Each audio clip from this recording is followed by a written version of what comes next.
Hey folks. So, to preface this, I just had a 15-minute coughing fit, and my throat's really sore.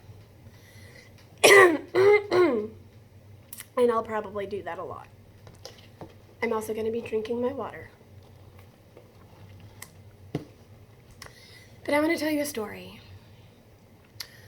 A story about me and about transplant, as in lung transplant, as in double lung transplant, and cystic fibrosis. So, cystic fibrosis is a genetic condition. It's something that a person is born with and that they live with for their entire lives. And it, I want to say the gene was discovered in the 80s, but I could be wrong. Please, please, please correct me if I'm wrong. But it was definitely discovered before I was born. And when I was born, I should have been tested. I had every symptom of cystic fibrosis at birth. I was a quality candidate to be tested, but they didn't test me. I can only guess at the reasons why. But basically the doctors told my mom that my problems were just the way I was and to deal with it. Which, thinking now from the perspective of a parent and an aunt, I couldn't imagine being told that a child that I care about wasn't sick when I knew they were sick, and to just deal with it. I couldn't imagine how that would have felt. So shout out to my parents for not beating the crap out of that doctor. Sorry. But I need to get this story out while it's fresh in my head and while I'm motivated to do it. But basically, my childhood was a mess of medical problems. More about my childhood in the memoir that I'm writing. But my childhood was a mess. I got really sick at about 6 or 7. Had some knee problems, had some joint problems in general.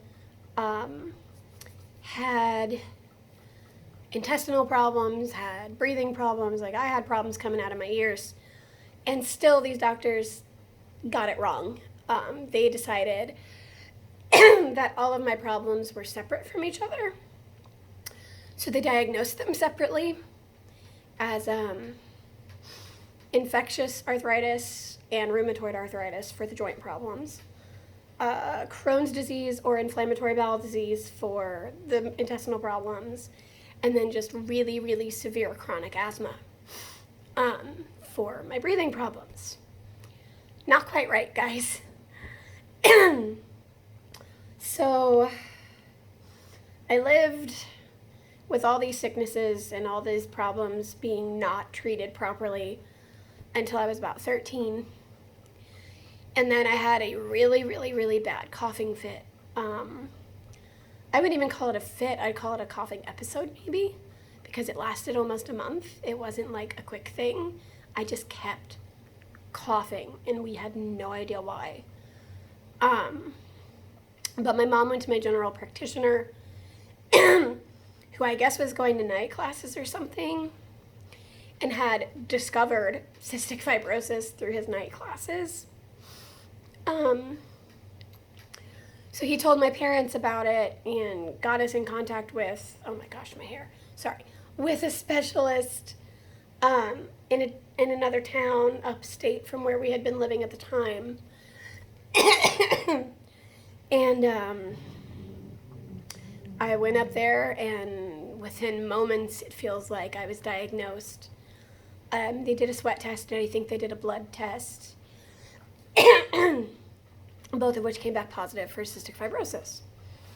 So at 13, A doctor looked me in the eye and told me I would be very, very lucky if I saw the end of high school, which I was set to start high school about a year after that point. So they told me I'd be lucky if I saw the end of that. And I wouldn't have a normal high school experience. I would be in and out of the hospital, and I would be sick a lot, which was true. That is exactly what happened in high school. But I got through it. I rebelled really hard. I suffered a ton of really, really, really crippling depression.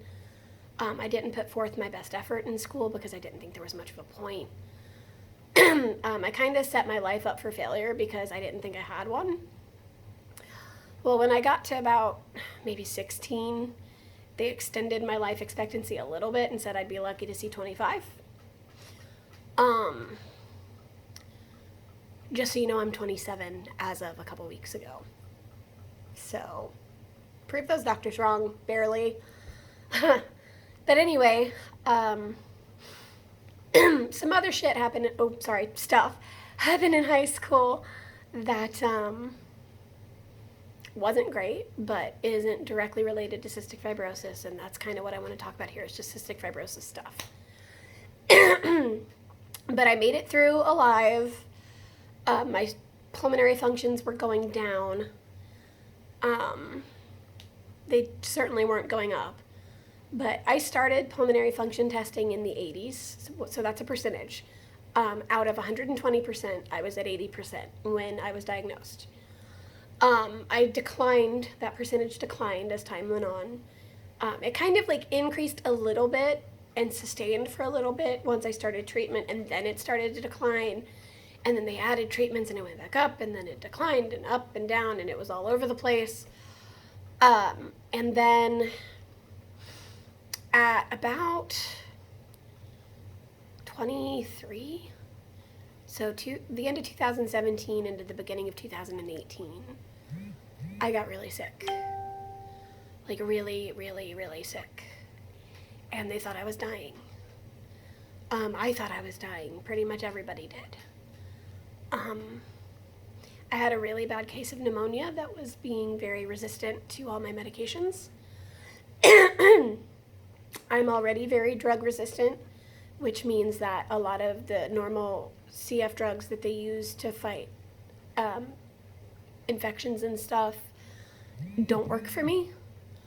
And like the newer drugs that they've come out with that help people with CF, I don't qualify for because I have a very rare mutation combination. So like the modulators, like people in the community know these names, but like Orkambi and Trikafta, those don't work for me. I'm not even remotely able to take them.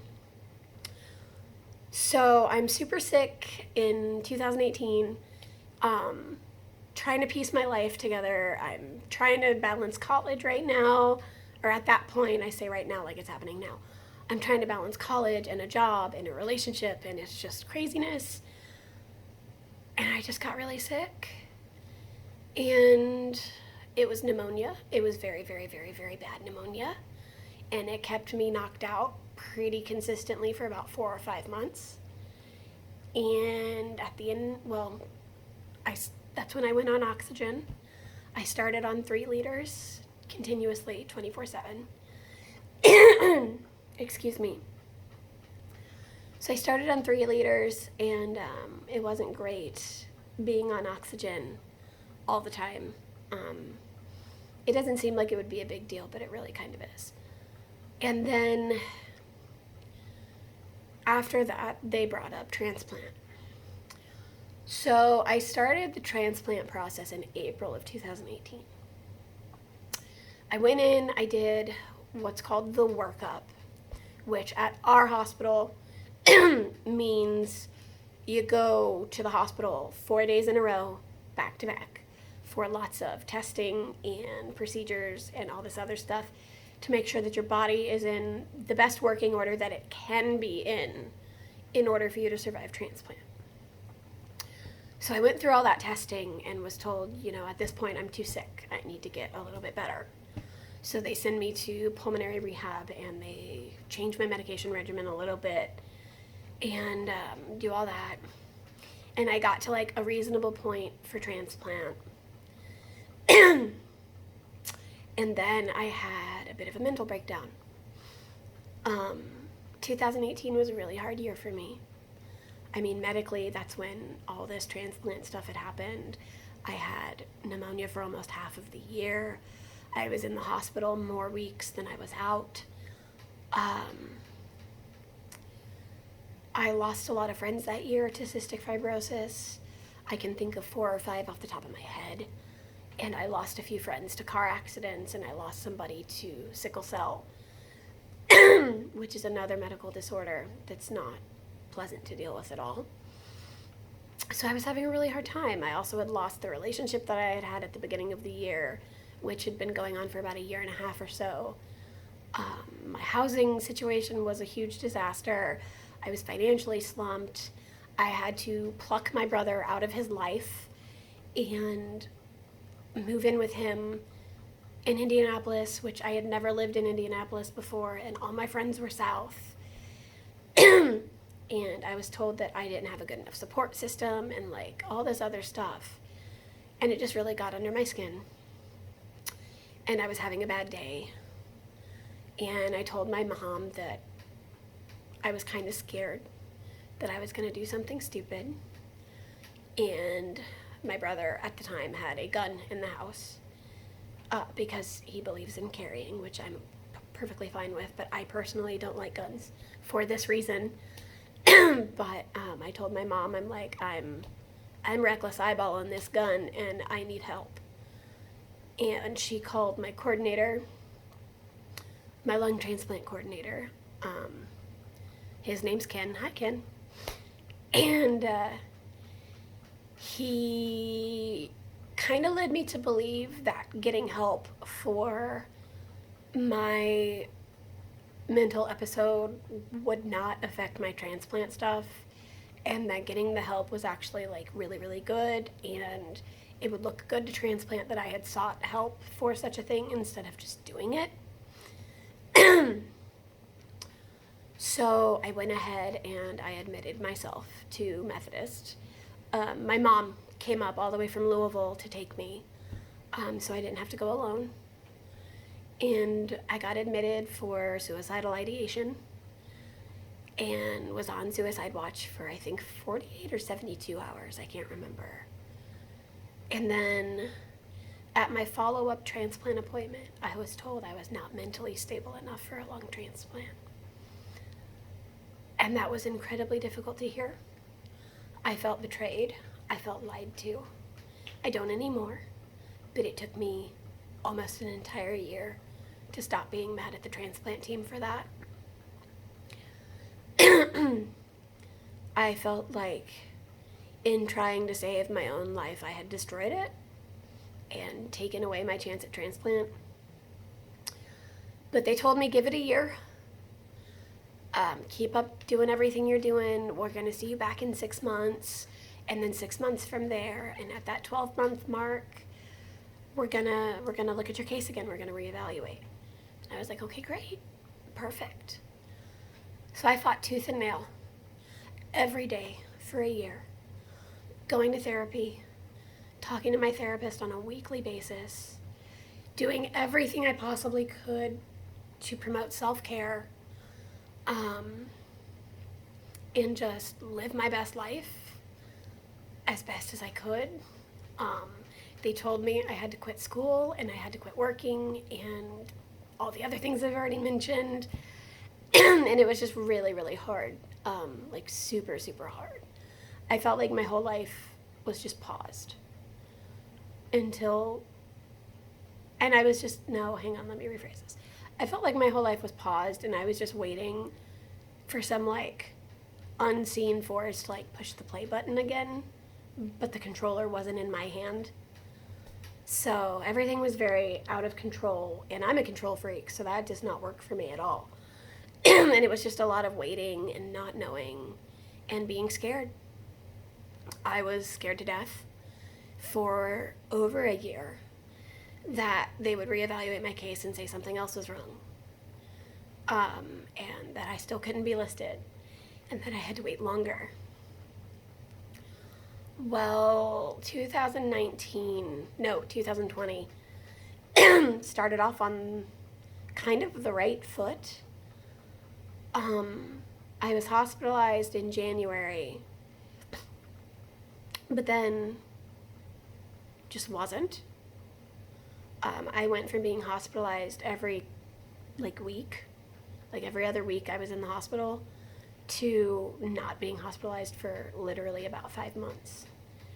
And in that 5 months, I had my appointment with Transplant, my 1-year appointment, the one I was looking forward to. And they told me at that appointment, we're going to present your case to the board, and we are so excited, and everything looks great, and you've checked off all of our little boxes, and we're going to get you listed for transplant. And I was so excited. I told the world that I was being told I was being listed for transplant in June is when they told me I would be listed. They told me that in May. And they told me,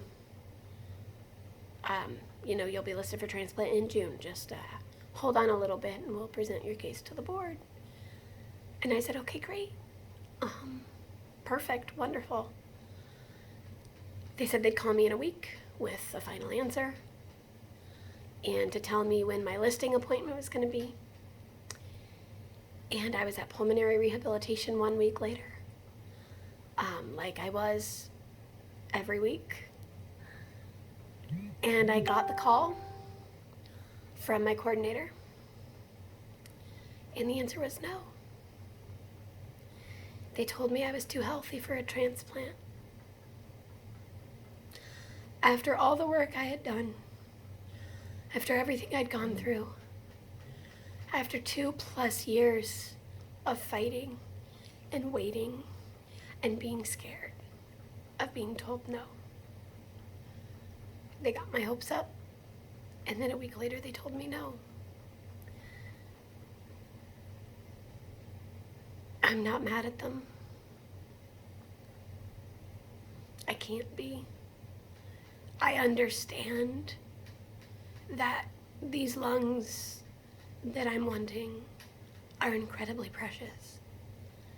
They don't just sit on a shelf waiting for people to use them. They're not in heavy supply, but they're in heavy demand. And the transplant team has to be really careful with who they give them to.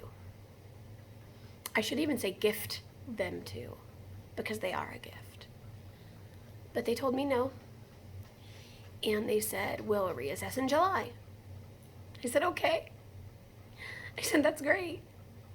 I don't trust you guys to give me good news anymore, but okay. Well, then I got sick again. I ended up in the hospital June 10th, I think. Somewhere around that area, with just a normal cystic fibrosis exacerbation. While I was in the hospital, they decided to give me a sinus surgery that I really needed. That sucked. Recovery sucked, but it feels a little bit better now than it did before, so I guess that's a good thing. Well, I got discharged from the hospital on June 22nd. Then about 5 days later got put back in because the sinus surgery made my body go septic. So I ended up back in the hospital for about 5 days, I think it was, until my birthday, which is July 2nd. So I got released on my birthday, but I got released on IV meds for at home. So I had to take care of that for 6 days, which sucks. I hate doing IV antibiotics at home. I don't know why I agreed to it in the first place. And then now, about a week and a half later, look where I am. Back in the hospital with pneumonia, feeling kind of crummy. And this is normal. My lung function's 25% capacity. And this is normal for me. But right before I came back to the hospital, I had a virtual visit with my transplant team. And they told me I was sick enough now to be listed for transplant, and that they would be giving me a call next week, which was this week, on Thursday, the 23rd, with more information. Today is July 23rd, 2020, and at 9 o'clock this morning, I got told that I'm approved for transplant. I've already posted one video about this. It was shorter. It was 5 minutes. And it was just, hey guys, I'm transplanted. It's great. I'm a little scared, but it's great. Well, this one I kind of just wanted to give some people a little bit more of the picture. If you want even more, follow me on here. Because I'm writing a memoir, which I mentioned at the beginning of the video. And it will be available relatively soon. I'm hoping to get it done within like 3 to 6 more months and published on Amazon. I don't know how much I'm going to charge for it. I'm going to have to charge something because I honestly can't put that much work into something and make it free. I can't afford to do that. I don't have the money. But if you want to know my full 100% story, it will be in that memoir. I'm planning on making it somewhere between 50 to 100 pages, so it won't be super long to read. But that's my transplant journey. It's been a long time coming. I'm exhausted. I'm in pain. I am emotionally just tapped. And I am just so happy that I have this chance now. Anybody who knows me knows I have so much I want to do with this life.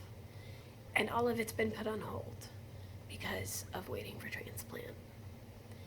And I'm just ready to be listed, to get the call, to get the lungs put in. That sounds like I'm a car. Whatever. To get the lungs put in and to recover so I can get on with the life that I deserve.